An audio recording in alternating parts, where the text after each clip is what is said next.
2025 সালের 12ই সেপ্টেম্বরের এই দিনে থিয়েটারের পর্দায় ধাক্কা দিয়ে হাজির হলো ইন্দ্রজালের মতো এই হরর মুভিটি। একটি গ্রামের এক পুরনো রেডিও স্টেশন, যেখানে লুকিয়ে আছে এক ভয়ঙ্কর অতীত। মজার ছলে যাওয়া এক দল ঘোস্ট ওয়ার্কিং সেখানে ভয়াবহ পরিস্থিতির শিকার হয়। তারা কি সেখান থেকে বেঁচে ফিরতে পারবে? তো সেটা জানার জন্য পুরো ভিডিওটা জুড়ে আমাদের সাথেই থাকুন। তাহলে চলুন আর কথা না বাড়িয়ে এই মুভির এক্সপ্লেনেশন শুরু করা যাক।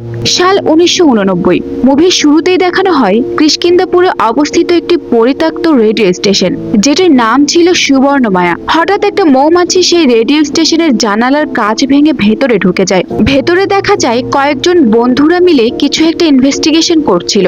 সেখানে তারা শুনতে পায় ভেতরে কেউ কান্না করছে। তাই সেই কান্নার শব্দটা লক্ষ্য করে তারা সেই ঘরটাতে যায়, কিন্তু হঠাৎ তাদের সামনে তাদের এক বন্ধুকে নিহত অবস্থায় ফেলে দেওয়া হয়।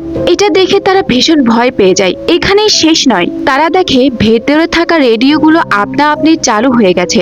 রেডিওতে তাদের এই সুবর্ণ মায়াতে ওয়েলকাম জানানো হয়। রেডিওর ভেতর থেকে তাদের প্রত্যেকের নামও বলে। তারা সবাই ভয়ে সেই ঘর থেকে বের হইতে চাইলে দরজা নিজে নিজেই বন্ধ হয়ে যায়। যে মৌমাছিটি ভেতরে ঢুকেছিল সেটা তাদের সবাইকে মেরে ফেলে। দরজা খুললে দেখা যায় সবাইকে মেরে সেই লাশ দিয়ে একটি ক্রস চিহ্ন সাজানো। এই দৃশ্যটি এখানেই শেষ করা হয়। এরপর আমরা দেখতে পারি দুইজন লোক একটা চায়ের দোকানে বসেছিল, মুরগেশ এবং অতেরিয়া। এদের মধ্যে একজনের হাতে একটি বিজ্ঞাপনের কাগজ দেখা যায়, কিষ্কিন্ধাপুরের ঘোস্ট টু ওয়ার্কিং ট্যুর।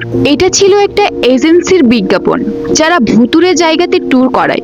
মুরগেশ আর অথরিয়া হরর খুব পছন্দ করত, তাই তাদের ইচ্ছে ছিল খুব কাছ থেকে ভূত দেখার। তাই এই নিউজটা দেখে তারা বেশ খুশি হয়। কিষ্কিন্ধাপুরের ঘোস্ট টু ওয়ার্কিং ট্যুরের পক্ষ থেকে রাঘব, ম্যাথেলিন আর সুমিত এই ট্যুরের সব পরিচালনা করে। এই এজেন্সির পক্ষ থেকে ট্যুরের বন্দোবস্ত চলছিল। এদিকে সেদিন আবার কিষ্কিন্ধাপুরে উৎসব চলে।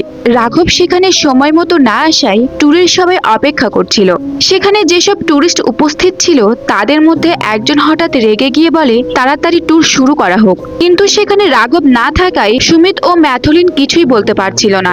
এদিকে উৎসবে একটি বাচ্চা বাটুল দিয়ে বেলুন ফাটাচ্ছিল। হঠাৎ করে তার সেই বাটুল গিয়ে লাগে এক মা বানরের গায়ে। এতে করে মা বানরটি ভীষণ ক্ষেপে বাচ্চাটির উপরে অ্যাটাক করে। তখন সেই বাচ্চাটাকে বাঁচানোর জন্য অন্য একটি বানরকে ঘটি ছুঁড়ে মারে। এতে করে বানরটি আরো রেগে যায়। তখন বানরের পুরো দল এসে উৎসবের একটা হট্টগোল শুরু করে। ঠিক সে সময় সেখানে এন্ট্রি হয় মুভির অন্যতম ক্যারেক্টার রাঘবের। এবার রাঘব এই পরিস্থিতি সামাল দেওয়ার জন্য সেখানে কয়েকটা আখ নিয়ে আসে। বানর যেহেতু লোভী, তাই সব বানরকে রাঘব একটা একটা করে আখ দিলে বানর চলে যায়, কিন্তু মা বানরটা না গিয়ে উল্টে রাঘবের উপরে আক্রমণ করে। রাঘব তখন চেষ্টা করে তাকে আঘাত না করে শান্ত করার, কিন্তু কিছুতেই সে শান্ত হয় না। এক সময় হঠাৎ করে উৎসবের এক সাইডে আগুন লেগে যায়, আর সেই মা বানরের কাছ থেকে তার বাচ্চা বানরটি আগুনের মধ্যে আটকে যায়। রাঘব তখন বাচ্চা বানরকে উদ্ধার করে মা বানরের হাতে তুলে দেয়। এতে করে মা বানরটি শান্ত হয়ে সেখান থেকে চলে যায়। সেখানে যে উৎসব হচ্ছিল সেটা আসলে পুজোর উৎসব ছিল। আর পুরোহিত রাঘবের এরকম সাহসিকতায় মুগ্ধ হয়ে তার হাতে একটি ব্রেসলেট পরিয়ে দেয়। এবার রাঘব তার টিমকে নিয়ে তার কাজে ফিরে যায়। যদিও তার কাজ ভূত নিয়ে, তবুও তারা ভূতকে ভয় পায় না, কারণ তারা কখনো ভূত দেখেইনি। রাঘব সব টুরিস্টদের নিয়ে একটা ভুতুরে জায়গায় যায়। সেখানে আগে থেকে তাদের সাজানো ভূত রাখা ছিল। আসলে সেখানে যা কিছু হবে সব রাঘবদের আগে থেকে প্ল্যান করাই ছিল। এটার মানে তারা ফেক গল্প বানিয়ে লোকেদের বোকা বানিয়ে টাকা ইনকাম করে। এবার রাঘবদের সেই টিমের মধ্যে বিহারী নামের একজন ব্যক্তি ছিল, যার কিনা জানার আগ্রহটা খুব বেশি। রাঘব প্রথমে টুরিস্টের একটা ভূত দেখায়, যেটা কিনা তাদের বানানো ছিল। এরপর তাদের একটা বানানো গল্প শোনায়। বলে এখানে এক সময় একটা সুরন্ধ নামের মেয়ে ছিল। সে তার পরিবারের সাথেই থাকতো, কিন্তু তাদের এই বাড়িটা কবরস্থানের ওপর হওয়ায় ভূত তাকে ধরে নিয়ে গিয়েছিল। গল্পটা তারা এমন ভাবে সাজিয়েছিল যেটা না বিশ্বাস করে উপায় নেই। বলে সুরন্ধা এই খাটে ঘুমাতো, আর একদিন সেই খাটের নিচে অদ্ভুত শব্দ হওয়ায় সুরন্ধা সেটা দেখার জন্য মাথা নিচু করলে আত্মা তাকে টেনে মাটির ভেতরে নিয়ে যায়। এরপর ম্যাথুলি তার হাতে থাকা রিমোটের সাহায্যে সেই খাটটাকে ওপরে তোলে, আবার সেটাকে নিচে ফেলে দেয়। এটা দেখে সবাই ভয় পেলেও বিহারী এতে একটুও ভয় পায় না। উল্টে বিহারী রাঘবকে বলে, আমি এর আগে যখন এখানে এসেছিলাম তখন আপনি বলেছিলেন এখানে কোনো এক ব্রিটিশ ম্যানেজারের আত্মা আছে, আর আজ কিছু ভিন্ন গল্প বলছেন। রাঘব বিহারীকে বলে যে সে কোনো মিথ্যা বলছে না। এখানে থাকা আত্মা মানুষের ব্রেনে গিয়ে তার ব্রেন ড্যামেজ করে দেয়। হয়তো সুরুন্দার আত্মা আপনার মাথায় ঢুকেছে, এটা বলে সবাইকে আবার ভয় পাইয়ে দেয়। আর এখানেই ট্যুর শেষ করে তাদের নিয়ে সেখান থেকে চলে যায়। পরের দিন ম্যাথুলি যখন ঘুমাচ্ছিল তখন হঠাৎ একটা শব্দ শুনতে পেয়ে ম্যাথুলি জেগে যায়। দেখে বাহিরের ছেলেমেয়েরা খেলাধুলা করছিল, আর খেলার সময় তাদের সেই বল গিয়ে ম্যাথুলির জানালার কাঁচ ভেঙে যায়। এটা আজ নতুন না, এর আগেও বেশ কয়েকবার এরকম করেছে তারা। তাই বাচ্চারা ম্যাথুলির কাছে বল চাইলে ম্যাথুলি এবার বল দেয় না। ম্যাথুলি এরপর বেলগুনি গিয়ে দাঁড়ালে সেখানে রাঘবও চলে আসে। আসলে ম্যাথুলি আর রাঘব ভালোবেসে বিয়ে করেছে। তখন সেই বাচ্চাদের মধ্যে একজন এসে ম্যাথুলির কাছ থেকে বলটি নিয়ে যায়। এরপরে তাদের সেই ঘোস্ট ওয়ার্কিং ট্যুরে বেশ কিছু লোকজন আসে পরবর্তী ট্যুরে যাওয়ার উদ্দেশ্যে। সেখানে আমরা মুরগেশ আর অথরিকেও দেখতে পাই, সাথে সেই চায়ের দোকানদার কাকুও ছিল। সেদিন আবার বিহারিও এসেছিল পরবর্তী ট্যুরে যাওয়ার জন্য। তখন ঘোস্ট ওয়ার্কিং ট্যুরের ম্যানেজার তাদের কাছে জানতে চায় তারা কেন ভূত দেখতে চায়। দোকানদার জানায় তার স্ত্রী মারা গিয়েছে বেশ কিছুদিন হয়েছে, আমি আত্মার মাঝে আমার স্ত্রীকে দেখতে যেতে চাই। তাদের সাথে সেই ছোট্ট মেয়েটাও যেতে চায় যে ম্যাথুলির কাছ থেকে বল নিতে এসেছিল। মেয়েটির নাম ছিল মোক্ষা। এভাবে সবাই কিছু না কিছু কারণ দেখায়। ম্যানেজার বলে এবার একটা লটারির মাধ্যমে স্থান নির্ধারণ করা হবে, আর সেটা করবে ট্যুরে যাওয়া লোকজন। প্রথমে বিহারি সেখান থেকে একটা চিরকুট উঠায়, আর সেখানে লেখা ছিল কিষ্কিন্দাপুরে অবস্থিত সুবর্ণমায়া রেডিও স্টেশন। মনে আছে তো আপনাদের সুবর্ণময়ের কথা, যেটা গল্পের শুরুতেই দেখানো হয়েছিল। এবার রাঘব তার টিম এবং টুরিস্টদের নিয়ে সুবর্ণময়ের উদ্দেশ্যে রওনা হয়। যেতে যেতে ছোট্ট সেই মেয়েকে বলে কেমন লাগছে তোমার এমন একটা ট্যুরে যেতে। মেয়েটি বলে অনেক ভালো। এসব গল্প করতে করতে তারা লোকেশনে গিয়ে পৌঁছায়। রাঘব বলে নাম যেমন সুন্দর, জায়গাটাও ঠিক তেমনই। বিহারি বলে এবার আমরা সত্যিকারের ভূত দেখতে পারবো বলে আশা করি। এরপর রাঘব সকলের হাতে একটা করে টর্চ দিয়ে সামনে এগিয়ে যায়। রাঘব দেখতে পায় গেটে একটা বিশাল বড় তালা ঝুলছে। তখন পাশে পড়ে থাকা ত্রিশূল দিয়ে তালা ভেঙে ভেতরে ঢোকে। এরপর সেখানে রাঘব টুরিস্টদের তার বানানো গল্প বলতে শুরু করে, যেমনটা সে এর আগেও করত। কিন্তু বিহারি রাঘবকে বলে তোমার গল্প এবার শুনছি না, আগে ভূত দেখাও। তখন ম্যাথুলি সবাইকে বলে এখানে ভূত বাহিরে ঘুরে বেড়ায় না, এখানে ভূত তো কেবল রেডিওর ভেতরেই থাকে। তখন মোক্ষা সহ সকলেই ভূত দেখার আগ্রহ প্রকাশ করে। রাঘব আর উপায় খুঁজে না পেয়ে রেডিওর বাটন চাপ দেয়, কিন্তু দুর্ভাগ্যবশত রেডিও চালু হয় না। এবার বিহারি হাসতে থাকে এবং বলে আমি জানতাম যে তোমরা প্রতারক, তোমাদের কাজ মানুষকে ঠকিয়ে টাকা ইনকাম করা। এটা বলে সবাই সেখান থেকে চলে যেতে থাকে। আর ঠিক সেই সময় হঠাৎ করে ভেতরে থাকা বাল্বগুলো জ্বলতে নিভতে শুরু করে। রেডিও আপনা আপনি চালু হয়ে যায়, আর ভেতর থেকে কণ্ঠস্বর ভেসে আসে, ঠিক যেমনটা একজন আরজে যখন শো হোস্ট করে। বলে স্বাগতম তোমাদের, তোমরা আবার আজ রেডিও স্টেশনের দরজা নতুন করে খুলেছ, এখানে এসে নিজেদের বিপদ ডেকে এনেছো, কেউ বাঁচবে না। এখন তোমাদের সকলের মৃত্যু আমার হাতে হবে। এরপর অদ্ভুতভাবে হাসতে থাকে। টুরিস্টদের মধ্যে যে আত্মার মধ্যে নিজের বউকে খুঁজতে এসেছিল সে বলে এটা কি তুমি? বিহারি তাকে ধমক দিয়ে থামিয়ে দেয়। এরপর সেই আত্মাটা চারিদিকে সবকিছু ভেঙে তছনছ করে দেয়। এটা দেখে রাঘবরাও বেশ অবাক হয়ে যায়। তারা এইরকম সিচুয়েশনে এর আগে পড়েনি। এখানে সত্যি সত্যি ভূত রয়েছে। এরপর তারা সেখান থেকে দ্রুত বেরিয়ে যায়, কিন্তু বাহিরে গিয়ে দেখে তারা যে গাড়িতে করে এখানে এসেছিল সেটা আগুন দিয়ে দাউ দাউ করে জ্বলছে। আবার সেই সময় রেডিও স্টেশনের দরজা নিজে নিজে বন্ধ হয়ে যায়, আর আত্মাটা বলে তোমরা কেউ আমার হাত থেকে বাঁচতে পারবে না। পরের দিন রাঘব আর ম্যাথুলি এই ব্যাপারে কথা বলছিল। ম্যাথুলি বলে কাল রাতের ঘটনা মোটেও স্বাভাবিক ছিল না, সত্যি সুবর্ণ মায়াতে ভূত আছে। তখন চায়ের দোকানে থাকা একটা ছেলে ম্যাথুলির এই কথা শুনে চমকে ওঠে। ছেলেটা জিজ্ঞেস করে আপনারা কি সুবর্ণমায়া রেডিও স্টেশনের কথা বলছেন? ম্যাথুলি বলে হ্যাঁ। ওই ছেলেটি জানায় আপনারা যত তাড়াতাড়ি সম্ভব আপনার কাপড় ছেড়ে সেগুলো পুড়িয়ে ফেলুন আর পরিষ্কার পানি দিয়ে গোসল করে নিন। ম্যাথুলি বলে কেন আমরা তোমার কথা শুনে এরকমটা করব? ছেলেটি জানায় আমি আমার মায়ের মুখে শুনেছি যারা সুবর্ণ মায়াতে একবার যায় তারা আর বাঁচতে পারে না। এসব শুনে ম্যাথুলি খুব ভয় পেয়ে যায়, কিন্তু রাঘব তাকে সাহস দিয়ে বলে আরে কিচ্ছু হবে না, এগুলো শুধু গল্প কথা, যেমনটা আগে আমরা করতাম। ওদিকে মুরগেশের অথরিয়া ট্রেনের ড্রাইভার ছিল। প্রতিদিনের মতো সেদিনও ট্রেনেই ছিল তারা। মুরগেশ তখন ঘুমিয়েছিল আর অথরিয়া বসেছিল। হঠাৎ ট্রেনের জানালা দিয়ে একটা বয়স্ক লোক হাত পাতিয়ে বলে, বাবা 7 দিন ধরে কিছু খাই না, আমি ভীষণ ক্ষুধার্ত, আমাকে কিছু খেতে দিবে? এটা শুনে অথরিয়া তার খাবারের বাটিটি মহিলাকে দিতে নিলে মুরগেশের ঘুম ভেঙে যায়। মুরগেশ তখন তাড়াতাড়ি দরজা বন্ধ করে দেয় আর বলে, এত রাতে তুমি কাকে খাবার দিচ্ছিলে? অথরিয়া বলে, একটি বৃদ্ধ মহিলা বলল 7 দিন ধরে কিছু খায় না, তাই খাবার দিচ্ছিলাম। মুরগেশ তখন বলে, আরে পাগল, আমরা এখন এতটাই উঁচুতে আছি যে যেখান থেকে নিচে কোনো মানুষই দেখা যায় না, অর্থাৎ ওই মহিলাটি কোনো মানুষ নয়, কোনো আত্মা। এটা শুনে অথরিয়া ভয়ে চিৎকার করে ওঠে। তাড়াতাড়ি ট্রেন স্টার্ট দিতে নিলে ট্রেন চালু হয় না, কিন্তু তখনই ট্রেনে থাকা রেডিও আপনা আপনি বেজে ওঠে আর সেখান থেকে আওয়াজ আসে, এবার পরের স্টেশন হলো তোমাদের মৃত্যুর স্টেশন। এটা শুনে দুই বন্ধু ভয়ে বলে ওঠে, ঠিক এই রকম কণ্ঠস্বর তো সুবর্ণ মায়ের রেডিও স্টেশনে শুনেছিলাম। আর ঠিক তখনই আত্মাটি আবার তাদের জানালায় ভয়ঙ্কর রূপে দেখা দেয় আর এখানেই এই দৃশ্যটি কাট করা হয়। পরের দিন মোক্ষা স্কুলে যাওয়ার আগে রাঘবের কাছে যায়। রাঘব তাকে একটা চকলেট দিলে সেটি সে একটা পার্সের মধ্যে রাখে। রাঘব তার হাতের পার্স দেখে জিজ্ঞেস করে, এটা কোথায় পেয়েছো? মোক্ষা জানায় সে সুবর্ণ মায়াতে গিয়ে এটা নিয়ে এসেছে। রাঘব তখন বলে, অন্যের জিনিস নিতে নেই, এর পরে আর এরকমটা করবে না। তখন বিহারী রাঘবকে ফোন দেয়, বলে আমাদের সাথে যে মুরগেশ আর অথেরিয়া গিয়েছিল ট্যুরে, তারা দুজন মারা গেছে। এটা শুনে রাঘব একটু সিরিয়াস হয়ে যায়। তখনই সে ক্রাইম স্পটে যায়। সেখানে গিয়ে দেখে মুরগেশ আর অথেরিয়ার বডিকে একটা স্বস্তিক চিহ্নের মতো করে রাখা ছিল।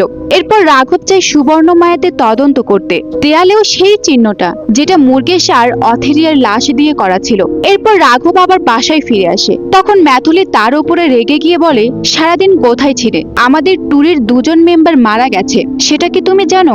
রাঘব তখন জানায়, হ্যাঁ জানি, আমি ওটার কারণ খুঁজতে গিয়েছিলাম আর সেখানে গিয়ে আমি যা পেয়েছি সেটা হলো এই চিহ্নটা। এটার সাথে আজকের খুনের কোনো না কোনো কানেকশন আছে। এসব বলার সময় সেখানে থাকা রেডিও আবার বেজে ওঠে আর বলে, তোদের 11 জনের মধ্যে কেবল 2জন শেষ। এবারের লক্ষ্য বীরভদ্র, যে সুবর্ণ মায়াতে আত্মার মধ্যে তার স্ত্রীকে খুঁজতে গিয়েছিল। এটা শোনার পর রাঘব বীরভদ্রর ঠিকানা খুঁজে বের করে এবং তাকে বাঁচানোর জন্য যায়। বীরভদ্র কনস্ট্রাকশনের কাজ করে। সেখানে হঠাৎ সে শুনতে পায় বিল্ডিং এর ওপরে কিসের যেন খুব জোরে জোরে শব্দ হচ্ছে। তাই সে বিল্ডিং এর ওপরের দিকে দেখার জন্য যায়। সেখানে গিয়ে সে যা দেখতে পায় সেটা দেখে তার অবস্থা তো খারাপ। সে দেখে তার স্ত্রীর রূপ নিয়ে আত্মা একটি হাতুড়ি নিয়ে নিজের মাথায় আঘাত করছে। বীরভদ্র বহুদিন থেকেই তার মৃত স্ত্রীকে দেখতে চেয়েছিল, কিন্তু এভাবেও সে আশা করেনি। আসলে এই আত্মাটি ছিল সেই সুবর্ণমায়া রেডিও স্টেশনের। এখানে তার স্ত্রীর রূপ নিয়ে এসেছে। হঠাৎ সেই আত্মা বীরভদ্রকে ছাদ থেকে নিচে ফেলে দেয়। এরপর রাঘব সেখানে এসে উপস্থিত হয়, কিন্তু ততক্ষণে বীরভদ্র মারা গিয়েছে আর তার লাশ আর রক্ত দিয়ে সেই রকম চিহ্ন আঁকানো। রাঘব সেখানে দেরি না করে চলে যায় সে চা বিক্রেতা ছেলেটির কাছে। এরপর রাঘব সেখানে গিয়ে ওই মহিলাকে সবটা বলে, কেন তাদের সাথে এরকম ঘটনা ঘটছে আর সে এসবের ব্যাপারে কি জানে। তখন ওই মহিলাটি বলে, তোমরা কজন সুবর্ণ মায়াতে গিয়েছিলে? রাঘব বলে, 11 জন, এর মধ্যে 3 জন মারা গিয়েছে। তখন ওই মহিলাটি কাপা স্বরে বলে, বাকি 8 জনও মারা যাবে। তখন রাঘব প্রশ্ন তোলে, শুধুমাত্র সেখানে যাওয়াতেই আমাদের মেরে ফেলা হবে? আমরা তো কোনো অন্যায় করিনি, কেন এরকমটা হচ্ছে? মহিলাটি বলে, আজ থেকে 35 বছর আগের কথা। সেই গ্রামে প্রথম রেডিও স্টেশন খোলা হয়েছিল আর সেখানের আরজে হিসেবে ছিল ভেদাবেতি। তার কণ্ঠস্বর খুব সুন্দর ছিল, রীতিমতো লোকজন তার ফ্যান হয়ে গিয়েছিল। একদিন সুবর্ণ মায়াতে 6 জন ফ্রেন্ড মারা যায়, কিন্তু কিভাবে তারা মারা গিয়েছিল তা আজও অজানা। কিন্তু তাদের মৃত্যুকালীন আহাজারি সবাই রেডিওতে শুনছিল আর ভেদাবেতি নিজে নিজেই গলায় ফাঁসি দিয়ে আত্মহত্যা করেছিল। মহিলাটি আরো বলে, সে ছোটবেলায় অনেক শুনেছে তার দাদুর কাছে সেখানে নাকি একটা আত্মার নিবাস ছিল। প্রায় সেখানে কান্নার আওয়াজ শোনা যেত আর যদি কেউ সেখানে যেত তার মৃত্যু হতোই। যে কারণে গ্রামের লোকেরা একটা সাধুকে নিয়ে এসে সেখানে তালাবদ্ধ করে রাখে। এসব শুনে রাঘব বাড়ি ফিরে আসে। রাঘব তখন চিন্তা করে সেই সিল করে রাখা তালাটা ভাঙার জন্যই হয়তো তাদের সাথে আজ এরকমটা ঘটছে। এটা বলে রাঘব সেদিনের তোলা ছবিগুলো দেখতে শুরু করে। রাঘব লক্ষ্য করে সেদিন সুবর্ণ মায়াতে প্রথম মুরগেশ আর অথরিয়া, এরপর বীরভদ্র ঢুকেছিল, তারপরে মোক্ষা। রাঘব বুঝতে পারে এরপর মোক্ষাকে টার্গেট করা হবে। রাঘব সাথে সাথে ছুটে যায় মোক্ষার কাছে, কিন্তু ততক্ষণে মোক্ষাকে আত্মাটি অ্যাটাক করে ফেলেছে। রাঘব ঠিক সময় গিয়ে মোক্ষাকে বিপদ মুক্ত করে। মোক্ষা রাঘবকে বলে, এই পার্স থেকে আত্মা বের হয়ে আমাকে গলা চেপে ধরেছিল। এরপর রাঘব সবাইকে নিয়ে আবারও সুবর্ণ মায়াতে উপস্থিত হয়। সেখানে গিয়ে আর আগের বার এখান থেকে যা কিছু তারা সাথে নিয়ে গিয়েছিল সবকিছু পুড়িয়ে ফেলে। সুবর্ণ মায়াতে যে আত্মা ঘুরে বেড়ায় তার কণ্ঠস্বর মেয়েদের মতো হলেও সে একজন পুরুষ আত্মা। রাঘব চিল্লিয়ে আত্মাটাকে চ্যালেঞ্জ করে বলে, সাহস থাকলে সামনে আয়। রাঘব মোকসার নিয়ে যাওয়া পার্সে একটি ছবি পায়, আর সেই ছবিটাই ছিল এই আত্মার। সেই ছবিটি বের করতে নিলে সেটাতে নিমেষেই আগুন ধরিয়ে দেয় আত্মাটি। রাঘব আত্মাটিকে বলছিল, আমার সামনে আয় সাহস থাকলে। তখন সেই আত্মা ভয়ঙ্কর রূপ নিয়ে হাজির হয়। সে শুধু রাঘবকে ভয় দেখিয়ে চলে যায়, কিন্তু যাবার আগে রাঘবকে বলে যায় এবার সে তাকে মারবে। আত্মাটি সেখান থেকে চলে গেলে ম্যাথলি রাঘবের ওপরে এক প্রকার রেগে যায়, বলে তুমি তো দেখছো তার পাওয়ার কতটা, তারপরও তুমি ওকে চ্যালেঞ্জ করলে কেন? রাঘব জানাই, তোমরা সবাই বিপদে পড়ার কারণ একমাত্র আমি। যারা মারা গেছে তাদের জন্য তো আর কিছু করতে পারবো না, কিন্তু তোমাদের সেফটির জন্য আমি নিজের প্রাণটাও দিয়ে দিব। রাঘব চিন্তা করে যেহেতু সে এটার সাথে জড়িয়ে গেছে, তাই এই আত্মার সাথে লড়াইয়ের জন্য তার অতীত সম্পর্কে জানতে হবে। এজন্য রাঘব পুলিশ স্টেশনে যায় আর ভেদাভেদের কেস ফাইল খোঁজে। রাঘব মনে করে এই সুবর্ণ মায়ার কাহিনীতে ভেদাভেদের অনেক বড় কানেকশন আছে। পুলিশ রাঘবকে ফাইল দেওয়ার আগে সেই আত্মা সেখানে গিয়ে পুরো অফিস তছনছ করে দেয়, আর রাঘব টর্চ লাইট অন করলে আত্মাটি সেখান থেকে চলে যায়। তখন রাঘব বলে, আমি ওর দুর্বলতা খুঁজে পেয়েছি, ও আলোতে ভয় পায়। এরপর পুলিশ এসে ভেদাভেদের কেসের ফাইল দেয়। সেখান থেকে ভেদাভেদের ঠিকানা নিয়ে রাঘব, ম্যাথিলি আর সুমিত সেখানে যায়। এরপর রাঘব ভেদাভেদের বাড়ির ভেতরে ঢোকে। রুমে গিয়ে কিছু ছবি দেখতে পায়। সেখানে অনেক ছবি ছিল ভেদাভেদের বন্ধুদের সাথে। তার বাবার কাছে সবার পরিচয় জানতে চাইলে সে বলে, আমি সঠিক জানি না। ভেদাভেদের শিক্ষক বসুঞ্জির কাছে গেলে এদের পরিচয় জানতে পারবে। তখন তারা সেই স্কুল শিক্ষকের কাছে যায় আর ছবিগুলো দেখায়। ভেদাভেদের ছবিগুলোতে একজনকে খুব বেশি দেখা যায়, তাই রাঘব তার পরিচয় জানতে চায়। স্যার বলে, এ তো আমার ফেভারিট ছাত্র, অনেক ব্রিলিয়ান্ট ছিল সে। ওর নাম ছিল পিসরাবা পুত্রা। পিসরাবা জন্মেছিল কোনো এক সূর্যগ্রহণের সময়, আর সে জন্মগত প্রতিবন্ধী ছিল। তার পরিবার মনে করত সূর্যগ্রহণের জন্যই সে এমন হয়েছে, কিন্তু ডক্টর জানিয়েছিল তার বিকলাঙ্গজনিত সমস্যা রয়েছে। পিসরাবা ধীরে ধীরে বড় হতে থাকে। তার বাবা তাকে ঘৃণা করত, তাকে অবহেলা অপমান করত, এমনকি তাকে ঘরের মধ্যে বেঁধেও রাখত। পিসরাবার বাবা মনে করে পিসরাবা তাদের জন্য সমাজের কাছে লজ্জা স্বরূপ, কিন্তু তার মা তাকে ভীষণ ভালোবাসত। একদিন পিসরাবার বাবা মারা যায়, আর এরপর থেকে পিসরাবা ঘরের মধ্যে বন্দি থাকতো না, সে বাহিরে বের হতো। তখন তার মামা তাকে নিয়ে গিয়ে একটি স্কুলে ভর্তি করে দেয়, সেখানে লেখাপড়া শেখার জন্য। শিক্ষক তাদের শাস্তিক চিহ্ন আঁকতে শেখালে সেটা সে পারতো না, বরং সে যেটা আঁকতো সেটা ছিল নাজির প্রতীক। এরপর একদিন শহর থেকে কিছু লোক এসে একটা উদ্যোগ নেয়, তারা গ্রামে একটা রেডিও স্টেশন দিবে। এরপর 6 জন বন্ধু গ্রামে সেই স্টেশন তৈরি করে, আর সেখানে আরজে সিলেক্ট করার জন্য গ্রামের মাইক দিয়ে জানানো হয়। এটা শুনে পিসরাবার মা তাকে উৎসাহিত করে, তোর প্রতিভা আছে, তুই পারবি। পিসরাবা তখন আরজে হওয়ার জন্য এক্সাম দেয়। ভাগ্যবশত সে সিলেক্ট হয়ে যায়। এতে ভীষণ খুশি হয় পিসরাবা। কিন্তু একদিন পিসরাবা দেখে সে কণ্ঠস্বর দিলেও ছবিতে তার ছবি নেই, ছবিতে ছিল ভেদাভেদের ছবি। এইটা দেখে সে অনেক দুঃখ পায়, এমনকি তার মা ভীষণ কান্না করে। পিসরাবা এই দৃশ্য দেখে অনেক রেগে যায় আর সেই লোকজনদের সাথে কথা বলতে যায়। এরপর পিসরাবা আর ফিরে আসেনি, শোনা গেছে তারা তাকে মেরে ফেলেছে। এরপর রাঘবরা সেখান থেকে চলে আসে আর পিসরাবার কাহিনী শুনে মনে মনে আফসোস করে। হঠাৎ গাড়ির সামনে কি যেন এসে পড়ে যায়। তারা বেরিয়ে দেখে একটা কুকুর গাড়ির ধাক্কা খেয়ে কবরের পাশে পড়েছে। আশ্চর্যজনকভাবে দেখা যায় কুকুরটি কিছুই হয়নি। রাঘব তাকে কোলে নেয়। তখন ম্যাথুলি খেয়াল করে দেখে পাশের কবরটাতে লেখা পিসরাবার শিক্ষকের নাম, আর তাতে ডেট ছিল 2007। এটা দেখে রাঘব বুঝে যায় তারা যার সাথে দেখা করেছিল সেটা আসলে পিসরাবার আত্মা ছিল। ঠিক তখনই সেখানে আত্মাটি হাজির হয়ে যায়। রাঘব তার দিকে টর্চ লাইট অন করার আগেই সে সেটি ভেঙে ফেলে। এরপর রাঘব আর ম্যাথুলের গাড়িতে উঠে যেতে থাকে। আত্মাটি তখন তাদের গাড়িকে অ্যাক্সিডেন্ট করায়, আর এতে করে ম্যাথুলি বেশ গুরুতর আহত হয়ে যায়। ম্যাথুলিকে তখন হাসপাতালে ভর্তি করানো হয়। রাঘব ম্যাথুলিকে এভাবে দেখে ইমোশনাল হয়ে যায়, বলে ম্যাথুলিকে কখনো এমন ভয় পেতে দেখেনি। ঠিক তখনই পিসরাবার আত্মা ম্যাথুলিকে ব্যান্ডেজ দিয়ে পুরো বেঁধে ফেলে, আর তার ভেতরে ঢুকে যায়। পিসরাবার আত্মা কখনোই রাঘবকে আক্রমণ করছে না। এর কারণ হলো সেই পুরোহিতের দেওয়া ব্রেসলাইট, যেটার কারণে আত্মা সরাসরি রাঘবের ক্ষতি করতে পারছে না। তাই সে ম্যাথলির মাধ্যমে তাকে আঘাত করতে চায়। রাঘব রুমে এসে দেখে ম্যাথলি সেখানে নেই। পরে ম্যাথলিকে খুঁজতে খুঁজতে দেখে ম্যাথলি অদ্ভুত অবস্থায় দাঁড়িয়ে আছে, আর সে একটা ছুরি হাতে করে নিয়ে রাঘবের দিকে আক্রমণ করতে আসে। কিন্তু রাঘব তাকে না মেরে ম্যাথলিকে প্রোটেকশন করে। রাঘবের কাছে থাকা সেই ব্রেসলেটের জন্য পিসরাবা ম্যাথলিকে আর তার কাছ থেকে ছাড়াতে পারে না।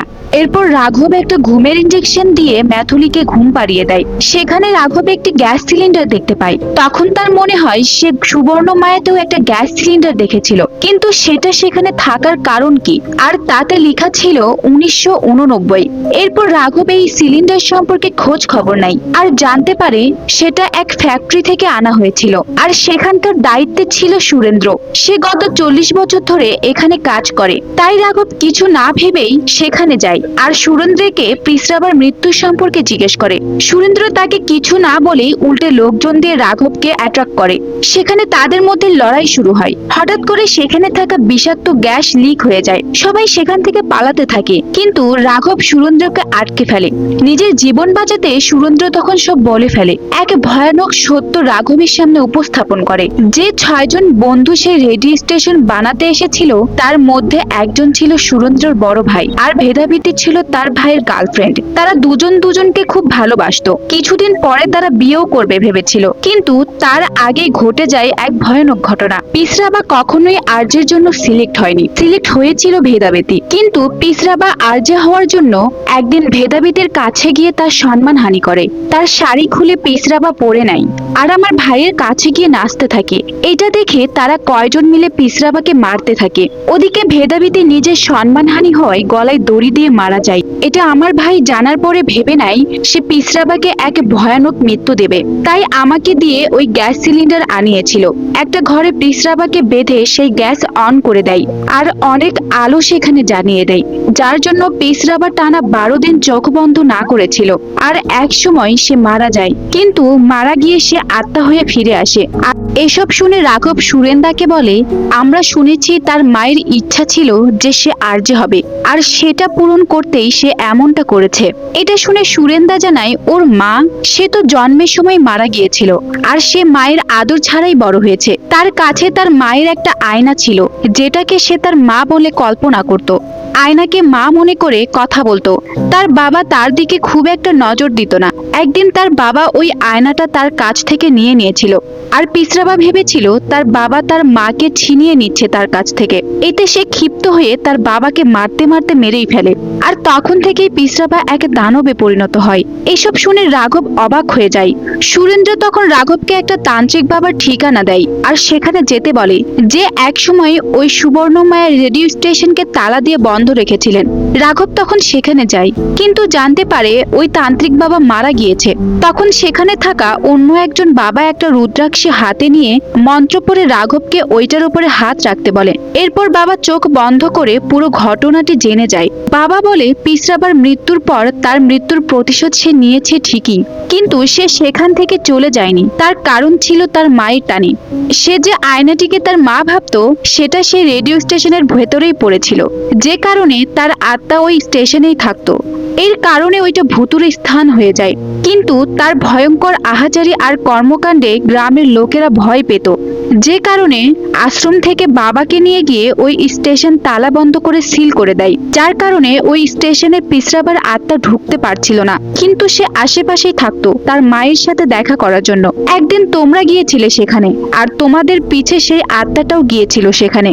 ম্যাথলি ওইখানে গিয়ে একটা আয়না পড়ে থাকতে দেখে সেটা হাতে নাই। হঠাৎ আয়নার ভেতর থেকে একটা মৌমাছি বের হতে দেখে ম্যাথলি ওটা ফেলে দিয়ে সবাই মিলে পা দিয়ে সেটাকে লাথি দিতে থাকে, আর রাঘব একসময় আয়নাটিকে ভেঙে ফেলে। রাঘবরা এটাকে শুধু আয়না ভেবেছিল, কিন্তু পিসরাবার কাছে এটা তার মা ছিল। আর এটা ভেঙে ফেলা মানে তার মাকে হত্যা করা, আর তার মায়ের হত্যার প্রতিশোধ নিতেই সে সবাইকে মারছে। রাঘব তখন সেই বাবাকে এর থেকে বাঁচার কোনো উপায় বলে দিতে বলে। তখন বাবা জানায় একটা উপায় আছে, সেটা হলো পড়াই বিদ্যা। পিসরাবার ইচ্ছা, চিন্তা আর কর্ম, এই তিনটা শক্তি তাকে দুনিয়ার সাথে রেখেছে। এখন তার সাথে জড়িত সকল জিনিস একত্রিত করে তাকে দুনিয়া থেকে বের করা যাবে, আর এগুলো সংগ্রহ করতে হবে কাল সকাল 5টার আগে। তার কারণ 5টার পর দক্ষিণায়ন কাল শুরু হবে, আর এ থেকে পিসরাবা তার শক্তি দ্বিগুণ করবে। তখন তাকে আটকানো সম্ভব হবে না, তাই 5টার আগে সবকিছু রেডি করতে হবে। রাঘব তখনই বেরিয়ে যায় সবকিছু খুঁজতে। তার বাড়ি গিয়ে রাঘব তার দাবার বোর্ডটি খুঁজে পায়, যেটা ছিল তার চিন্তার সাথে জড়িত। এরপর সে ইচ্ছাকে খোঁজে। তার ইচ্ছা ছিল আরজে হওয়া, তাই রাঘব সেই রেডিও টাওয়ারের উপরে গিয়ে সেই রেডিওটা আনতে গিয়ে ভেঙে পড়ে যায়, কিন্তু সে রেডিওটা অবশেষে পেয়ে যায়। এই দুইটা জিনিস এনে বাবাকে দেয় আর বলে, আমি তার কর্মকে খুঁজে পাইনি, এগুলো দিয়ে কি তাকে বের করা সম্ভব? বাবা জানায় না। ততক্ষণে 5টা পার হয়ে যায় আর পিসরাবার শক্তি বেড়ে যায়। এরপর আবারও সে সবাইকে আক্রমণ করে, তাকে থামানো যায় না। বাবা রাঘবকে বলে তাড়াতাড়ি তার 3 নাম্বার বিষয়টা খোঁজো, কিন্তু রাঘব কিছু বুঝতে পারছিল না। তখন রাঘব তার সেই ব্রেসলেট পরা হাত দিয়ে তাকে আটকায়। তখন পিসরাবা ছিটকে পড়ে যায়। রাঘব তখন এই ব্যাপারটা বুঝতে পারে, এই ব্রেসলেটটাই তাকে এতদিন রক্ষা করে এসেছে। তাই তার হাতে থাকা ব্রেসলেটটি খুলে ম্যাথলির হাতে পরিয়ে দেয়, আর পিসরাবার আত্মা ম্যাথলির শরীর থেকে বেরিয়ে যায়। এরপর লড়াই শুরু হয় পিসরাবা আর রাঘবের মধ্যে, কিন্তু পিসরাবা এবার রাঘবের রূপ নেয় আর তার ছোটবেলার দুর্ঘটনার কথা মনে করিয়ে দেয়। একদিন রাঘব তার বাবার সাথে স্কুটার চালাচ্ছিল। হঠাৎ রাঘব তার বাবার সাথে জেদ করে যে সেই স্কুটার চালাবে। তার বাবা তাকে কিছুক্ষণের জন্য চালাতে দেয়, কিন্তু তখনই একটি অ্যাক্সিডেন্ট করে রাঘবের বাবা মারা যায়। তখন পিসরাবা রাঘবকে বলে, তুই আমার মতোই অপরাধী, আমার মতোই তুইও তোর বাবাকে মেরে ফেলেছিস। আর এই অপরাধ বোধ দেখিয়েই পিসরাবা রাঘবকে দুর্বল করে দেয়। পিসরাবা তখন রাঘবকে কাচের টুকরো দিয়ে আঘাত করতে শুরু করে, কিন্তু ম্যাথলি রাঘবের হাত ধরে বলে, নিজেকে শক্ত করো, সবাইকে তোমাকেই বাঁচাতে হবে। এটা শুনে রাঘব নিজের অপরাধকে তুচ্ছ মনে করে পিসরাবাকে একটা ঘুষি দিয়ে ফেলে দেয়। আর তখনই পিসরাবার থেকে একটি তাবিজ রাঘবের হাতে থেকে যায়। তখন রাঘব বুঝতে পারে এটাই ছিল তার কর্ম। পিসরাবার আত্মা যখন রাঘবের মধ্যে ছিল তখন সে আত্মঘাতীর চেষ্টা করে, কিন্তু বাবা তাকে থামিয়ে দিয়ে বেঁধে ফেলেন। এরপর 3টা জিনিস একসাথে করে, আর সেখান থেকে আলো বের হয়ে প্যান্টাগারের আকার নিয়ে রাঘবের উপরে আলো পড়ে। আর তখন পিসরাবার আত্মা রাঘবের দেহ ছেড়ে বেরিয়ে আসে। বাবা সেই আত্মাটাকে একটা গোলাকার বক্সে আটকে দেয়। এরপর সবকিছু ঠিক হয়ে যায়, কিন্তু রাঘবের মনে তখনও কিছু প্রশ্ন ঘুরছিল। পিসরাবা তো আগে থেকে দানব ছিল না। যখন তার মাকে আয়নাতে দেখেছিল তখন সে দানবের রূপ নেয়, তাহলে কি তার মা তাকে এরকম বানিয়েছে? তখন দেখা যায় যে পিসরাবা কোনো মানসিক রোগী ছিল না। আয়নাতে যে তার মায়ের আত্মা দেখা যেত এটা সত্যি ছিল, আর এইটা দেখানোর মধ্যে দিয়েই এই মুভিটি শেষ হয়ে যায়। আমার তো মনে হয় খুব শীঘ্রই এর 2য় পার্ট আসবে, আর তাতে দেখানো হবে এই মুভির খলনায়ক ছিল তার মা। আপনাদের কি মনে হয় তা অবশ্যই কমেন্টে জানাবেন। আর ভিডিওটি যদি ভালো লেগে থাকে চ্যানেলটিকে সাবস্ক্রাইব করে দিবেন এবং একটি লাইক দিয়ে আমাদের পাশেই থাকবেন। এতক্ষণ সাথে থাকার জন্য ধন্যবাদ।